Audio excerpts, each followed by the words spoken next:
Hello दोस्तों, आप सभी को पता ही होगा कि साल 2022 में कई सारी कार कंपनियों ने अपने नए नए प्रोडक्ट्स मार्केट में उतारे। उसमें से कई सफल रहे तो कई प्रोडक्ट्स को मुंह की खानी पड़ी। तो आज हम इस वीडियो में देखेंगे कि 2022 साल में कौन से ऐसे कार ब्रांड्स हैं जिन्होंने जमकर गाड़ियां बेची।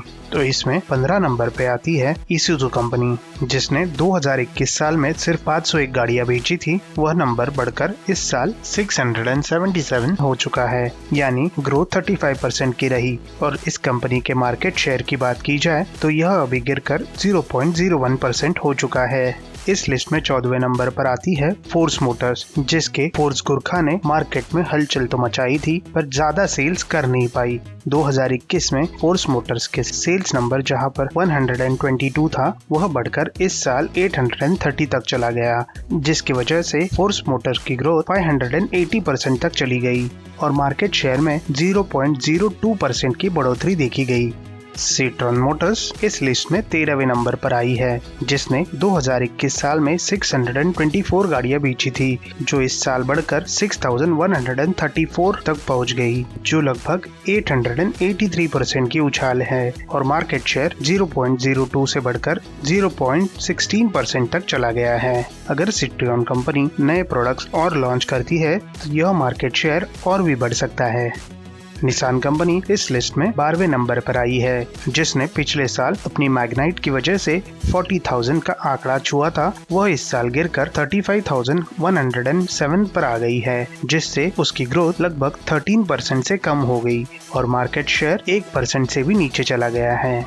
फोक्सवैगन 42,481 कार सेल्स के साथ 11वें नंबर पर पहुंच गई है, जो पिछले साल 26,930 ही था। इस साल यह 57.7% की ग्रोथ हासिल करने में सफल हो चुकी है और इसका मार्केट शेयर 1% से भी ऊपर निकल चुका है।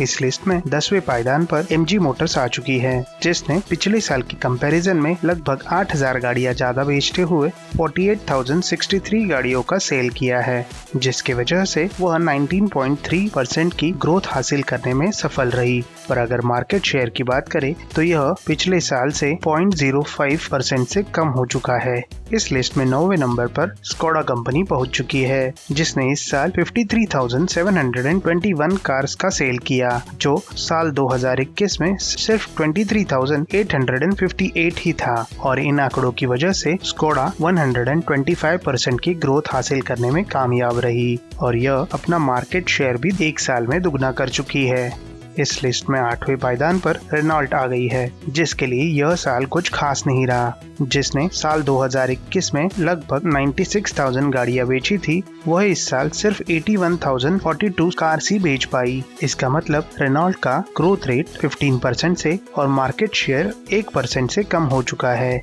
अगर इसी तरीके से मार्केट शेयर गिरता रहा तो जल्द ही यह 10वें पायदान के भी नीचे जा सकती है। इस लिस्ट में 7वें पायदान पर होंडा आ गई है। होंडा मोटर्स ने 2021 में 89,152 गाड़ियां बेची थी, जबकि 2022 में यह नंबर 95,022 तक पहुंच चुका है, जिससे इस कंपनी की ग्रोथ 6.6% की रही, बट मार्केट शेयर 0.4% से कम हो गया। जैसा आप सभी को पता है कि होंडा का नाम पहले भारत के सबसे बड़े ब्रांड्स में गिना जाता था, पर इसका मार्केट शेयर पिछले कुछ सालों से कंटिन्यूअसली गिरते ही जा रहा है। अगला नंबर इस लिस्ट में टोयोटा का आ गया है, जिसने इस साल में 1,60,357 गाड़ियां बेची, जो पिछले साल के कंपैरिजन में 22.6% की ग्रोथ रही। अगला नंबर इस लिस्ट में किया मोटर्स का आया है, जिसने इस साल बहुत ही अच्छा प्रदर्शन करते हुए 2,54,556 गाड़ियां बेची, जबकि यह नंबर पिछले साल 1,81,583 था। ओवरऑल यह 40% से भी ज्यादा की ग्रोथ अचीव कर पाई और इसका मार्केट शेयर भी 6.75% तक पहुंच चुका है। किया अपने इनोवेटिव प्रोडक्ट्स लॉन्च करते हुए मार्केट शेयर कंटिन्यूअसली बढ़ाते ही जा रहा है। इस लिस्ट में चौथे पायदान पर महिंद्रा एंड महिंद्रा ने ली है, जो धमाकेदार SUV सेल्स की वजह से 3,35,088 कार्स बेच चुकी है, जो पिछले साल के कंपैरिजन में 64.8% ज्यादा है और अपना मार्केट शेयर भी उसने लगभग 2.25% से बढ़ा लिया है। महिंद्रा अपने SUVs के साथ साथ अभी इलेक्ट्रिक व्हीकल्स के ऊपर भी ध्यान दे रहा है, जिससे आने वाले समय में यह मार्केट शेयर और भी बढ़ सकता है। इस लिस्ट में तीसरे पायदान पर टाटा मोटर्स पहुंच चुकी है, जो इस साल 5,26,798 गाड़ियां बेच चुकी है। अगर लास्ट ईयर की बात करें तो उसने 3,31,178 गाड़ियां बेची थी। इसका मतलब टाटा मोटर्स ने इस साल 59% की ग्रोथ हासिल की और उसका मार्केट शेयर भी लगभग 3% से बढ़ चुका है। इस लिस्ट में दूसरे पायदान पर पिछले कई सालों से दूसरे नंबर पर टिकी हुई है उसी हुंडई मोटर्स का आया है, जो इस साल 5,52,511 कार्स बेच के पिछले साल के कंपैरिजन में 9.3% की ग्रोथ हासिल करने में कामयाब रही। पर अगर हम ओवरऑल ग्रोथ की बात करें तो इसका मार्केट शेयर 2% से घट गया है, जो हुंडई के लिए बहुत ही बड़ी चेतावनी है।